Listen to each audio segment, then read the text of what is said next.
I know our family is struggling with debt right now. If you get married, we can pay off the debt with the wedding contribution from your spouse's family. You're 18 now, old enough to marry. Marry Freddie." In other words, I was being told to marry that overweight man named Freddie, all for money. For a moment, I thought it was utterly unreasonable. But then, I realized I had only two options. Either plunge into a hell of debt by refusing to marry or spend my life with Freddie. As these were the only choices swirling in my head, I remembered something. I was willing to do anything to get out of this house. The story goes back over a decade. My name is Felicity. I grew up being treated terribly by my parents. My father died in a car accident when I was 3. He was a very kind man, but Mom apparently didn't like him very much. I have no memories of being loved by Mom, probably because I resembled my father. Mom remarried just 6 months after my father's death. According to her, she had been involved with my adoptive father even when my father was alive.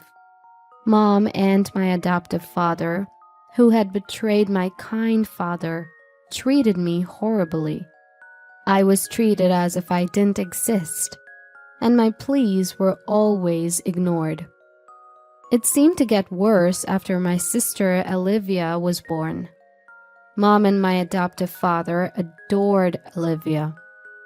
Unlike Olivia, who received all their love, I was always treated as an outcast. They did give me birthday presents every year, but they were small things like pencils or erasers, while Olivia got anything she wanted. Even at Christmas, Santa Claus never came for me. When I was little, I often cried alone, hugging my knees, thinking that Santa didn't come because I was a bad child. During those painful days, something happened. I was 7 years old. On a day when heavy rain was falling due to a hurricane, Olivia got a fever. My parents, who adored Olivia, were in a panic. My adoptive father told me to buy a sports drink for Olivia. Reluctantly, I went out in the pouring rain wearing a raincoat, but my small body struggled against the strong wind and heavy rain. Moreover, our house was in the countryside, and it took an hour to reach the nearest supermarket on my little legs. When I finally reached the supermarket, after great difficulty, I was shocked. I couldn't find the wallet I thought I had brought. I might have dropped it when the wind knocked me down. As I was about to turn back, tears welling in my eyes, I suddenly heard, "Wait a minute!" from my older brother. The high school student-like older brother said, "Are you alone? It's dangerous in this weather," in a kind voice. I burst into tears at his gentle demeanor and explained my situation. I desperately told him about my sister's fever and how my parents had sent me shopping, and the older brother seemed to understand my situation. "You don't need to look for your wallet. I'll help you with the shopping," he said, and he helped me with all my shopping. I had lost my wallet and couldn't pay a single dollar, but my older brother told me not to worry and even gave me the change. He also took me close to home in a taxi, and I felt the kindness of others for the first time in a long time. "Thank you, big brother," I said with all my heart as I got out of the taxi, and my elder brother's gentle smile was very impressive. I, who had spent such a childhood, turned 18. When I was a child, I only felt constrained by being treated differently from my sister. But now, as an 11th grader, my problem is money. Mom and adoptive father were against me going to high school in the first place. Apparently, they thought it was a waste to spend money on me. But I insisted on going to high school, and the condition they gave me was that if I wanted to go to high school and stay at home, I had to put $1,000 into the family every month. The money I earned desperately from part-time jobs was consumed by living expenses. When I became an 11th grader, I had to study for college in addition to my part-time job, and I was very busy. Mom and adoptive father probably won't pay for my college. I spent all my time working and studying to get a scholarship. One day, Olivia, who had become an 8th grader, came home triumphantly and said to our parents, "Listen, listen! I got scouted by the entertainment industry." What Olivia put on the dining table was a business card from an entertainment production company I had never heard of. Mom and adoptive father said, "Olivia is cute after all," and were delighted. "Olivia has a sparkle, so I thought something like this might happen. Keep it up, Olivia. Having a daughter as a celebrity is great. Way to go, Olivia. You're nothing like your big sister." "Well, of course, I am much, much cuter than my big sister."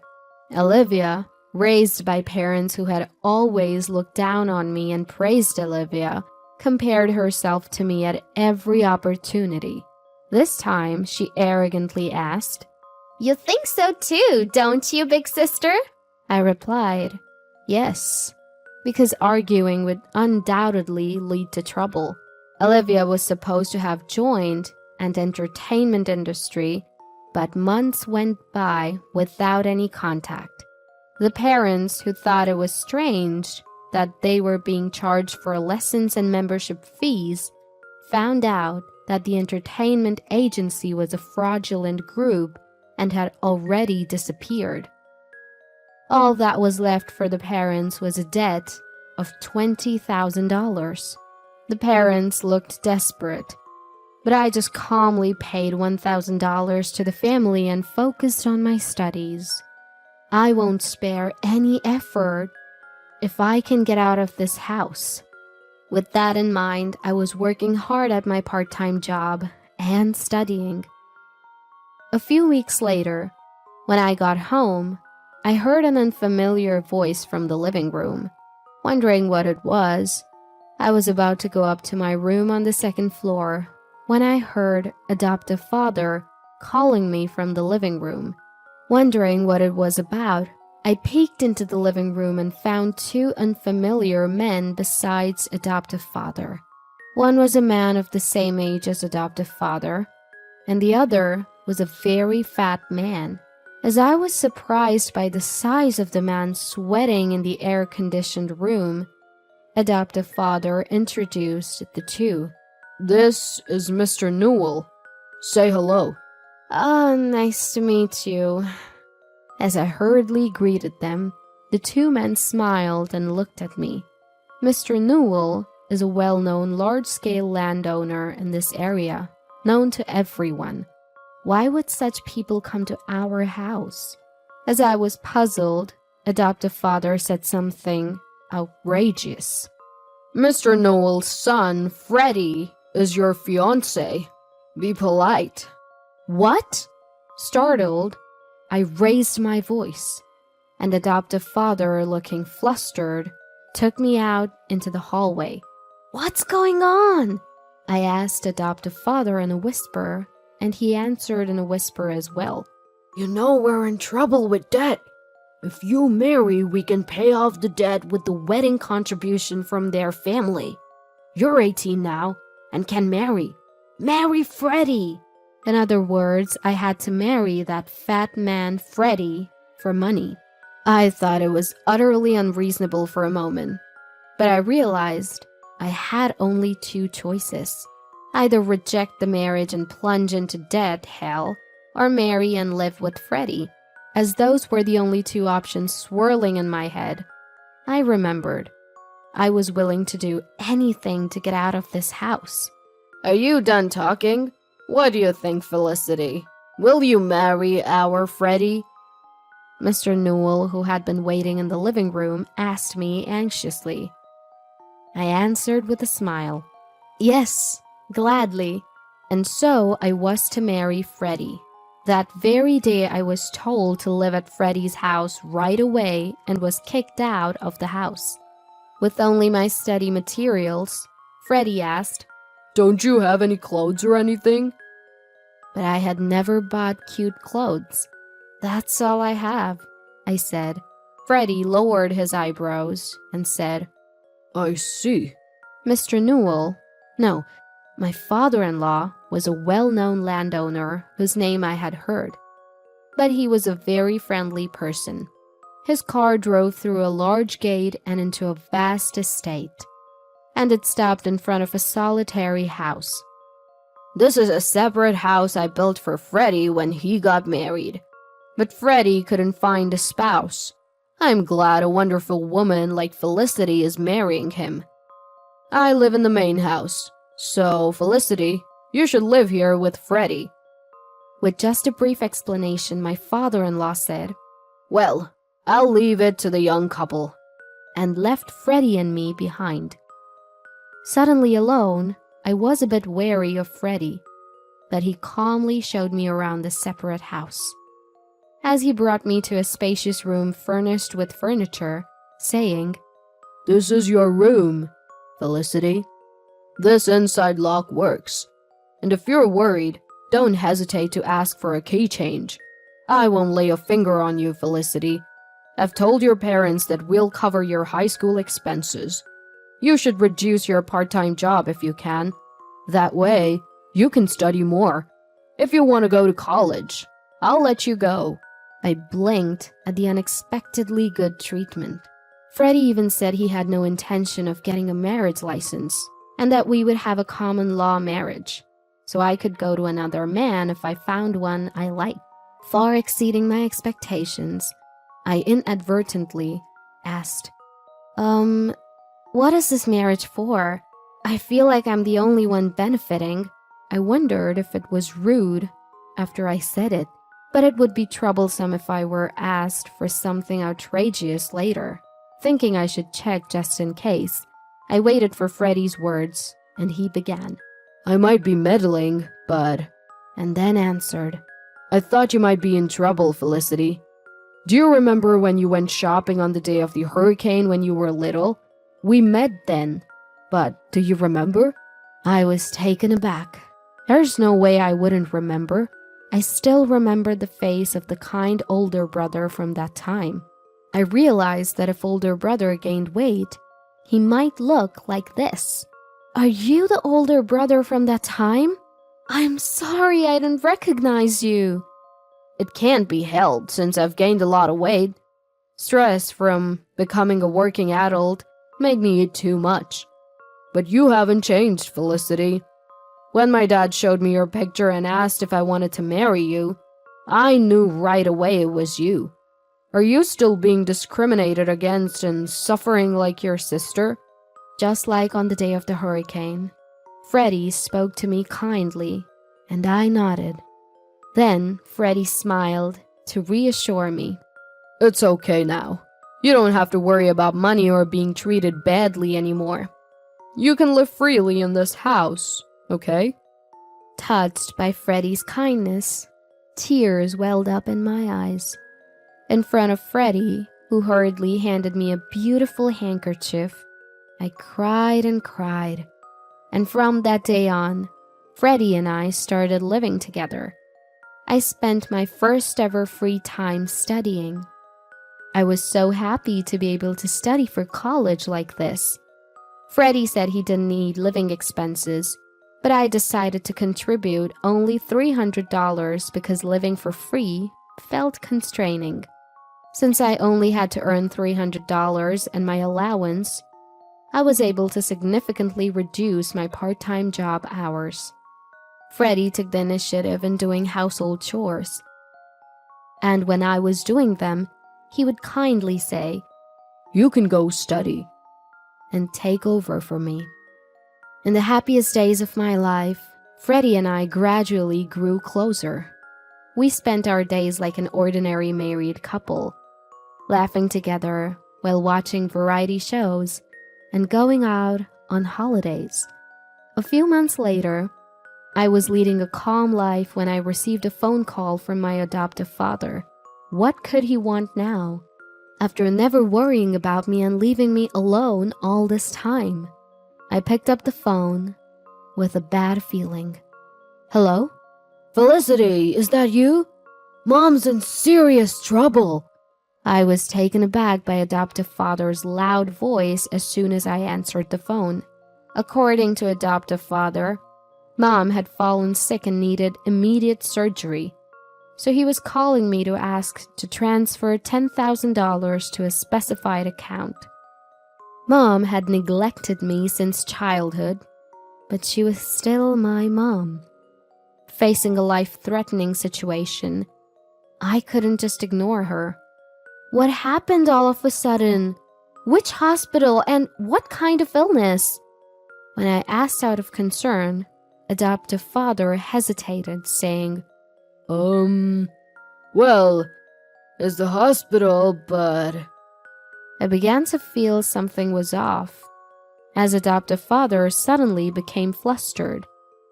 He couldn't even name the disease, which was clearly suspicious. You're lying, aren't you? Enough. Don't call me for such nonsense. Wait, okay, I admit it. I lied. The truth is, I had an accident recently, and I'm being billed $10,000. According to adoptive father, he had crashed his car the other day, and the person he hit was a scary guy. He was now being billed $10,000 for repairs and medical expenses, and he claimed he couldn't pay. My irritation with him grew. You're probably lying again. It's true this time. Please, Felicity, ask Freddie to transfer the $10,000. You're all we have left. I snapped at adoptive father's desperate plea. Don't mess with me. I can't believe you called after so long just to ask for money. Neither you nor Mom ever cared about me. Not even once. And now you want me to help you? That's too convenient. No matter what you say, I have no intention of transferring the money. Goodbye. Ignoring adoptive father's plea to wait, I hung up the phone and blocked the numbers of adoptive father, Mom, and Olivia. A few weeks later, as I happened to pass by my family's house, I noticed it was vacant. A gossip-loving neighbor lady approached me, and from her I learned that the story about hitting a scary guy's car was true. According to the neighbor lady, my parents and Olivia had secretly packed their bags and left the house at night. They must have fled and are likely living a hidden life now. Living in fear must be incredibly stifling. Thinking about it, I felt a sense of relief deep in my heart. Meanwhile, I was living happy days. I had completely fallen in love with Freddie. Though Freddie, who was 10 years older than me, was often hesitant about dating me. My persistent confessions led to a decision to start dating once I graduated from high school. Freddie even took time off work to attend my high school graduation ceremony. As he accompanied me in my eating and exercise habits, Freddie slimmed down to his original figure and transformed into a handsome man. My friends were envious when I proudly introduced him as my boyfriend. After my high school graduation, Freddie and I submitted our marriage registration to officially get married. When I said I wanted to marry, Freddie nodded in agreement, so we decided to submit the marriage registration. It would take a little time for the marriage certificate to be issued, but now we were officially a married couple. not just in a common law marriage. On the way home from the city hall, we held hands for the first time. I laughed at Freddie's adorable shyness, and he said, "Now that you're my wife, Felicity, you can't be swayed by any handsome boys you meet in college." I thought I was the only one in love, but it seemed Freddie loved me very much too. I found it so ticklish that I burst into laughter. There's no way that could happen. Out of all the people I've met, Freddie is the most handsome